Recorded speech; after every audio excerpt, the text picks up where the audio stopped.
Bonjour à toutes et tous, bienvenue aux interviews d'ESS France. Nous sommes ici sur le stand d'ESS France à Strasbourg dans le cadre de la conférence sur l'économie sociale et le futur de l'Europe. Et j'ai le plaisir d'accueillir Éric Chenu. Éric, je vous laisse vous présenter. Bonjour, Éric Chenu, président de la Mutualité française. Merci beaucoup d'être présent. La première question que je vais vous poser, c'est finalement comment l'économie sociale et solidaire résonne avec le projet de la mutualité. La mutualité et les mutuelles sont avant tout des sociétés de personnes. Et en ce moment, par exemple, on travaille sur notre raison d'être. On est en train de s'accorder sur ce qui nous définit. Pourquoi, comment on fonctionne, pour qui on fonctionne. Par cette association de toutes nos parties prenantes, on veut définir notre contribution au commun, à l'intérêt général.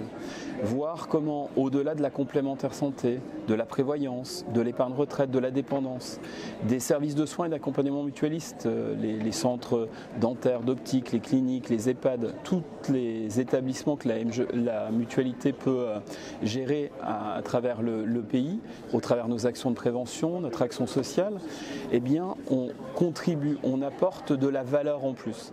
Et ça, c'est quelque chose d'assez essentiel.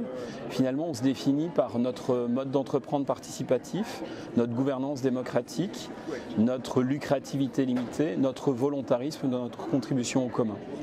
Merci beaucoup. Vous allez avoir votre congrès à la rentrée. Quels sont les grands messages, les grands sujets que vous allez porter dans ce cadre ?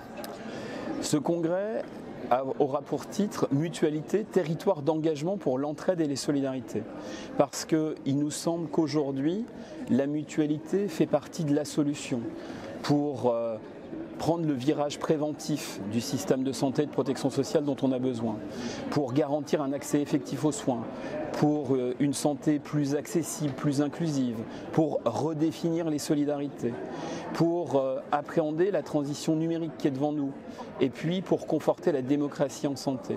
Mais finalement, surtout, c'est le lieu où des femmes et des hommes venus d'horizons différentes, politiques, philosophiques, religieuses, syndicales, qui leur sont propres, échangent, réfléchissent et agissent ensemble. Il n'y a plus tant de lieux aujourd'hui où cela c'est possible.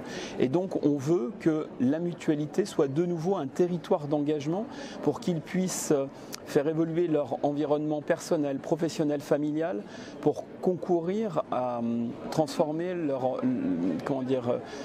bien-être physique, psychique, social et environnemental.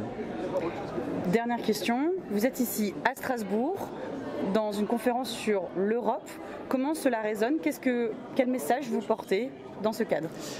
L'Europe est un horizon absolument essentiel pour la mutualité, pour les mutuelles aujourd'hui, du fait du cadre réglementaire, solvabilité 2, l'ensemble des règles prudentielles qui nous concernent avec la directive assurance. Mais au-delà, c'est aussi un cadre de champ des possibles pour renforcer la démocratie en santé, pour faire en sorte d'appréhender mieux la transition environnementale, la transition numérique qui est devant nous, avec le projet de HDS, de grands cloud européens sur l'utilisation des data qui va accompagner finalement la circulation des personnes. On a des évolutions extrêmement importantes et je pense que pour nous, pour les mutuelles, sur le champ de l'assurance, c'est absolument fondamental de s'y impliquer, de se concentrer sur ces objectifs-là, mais aussi sur nos activités, sur la gestion d'établissements, de voir comment avec la Commission européenne, avec l'AMICE, avec l'Association internationale de la mutualité Sociale Europe, on peut créer les conditions pour avoir de nouveaux leviers économiques pour développer l'activité d'accompagnement, de services de soins et de prévention.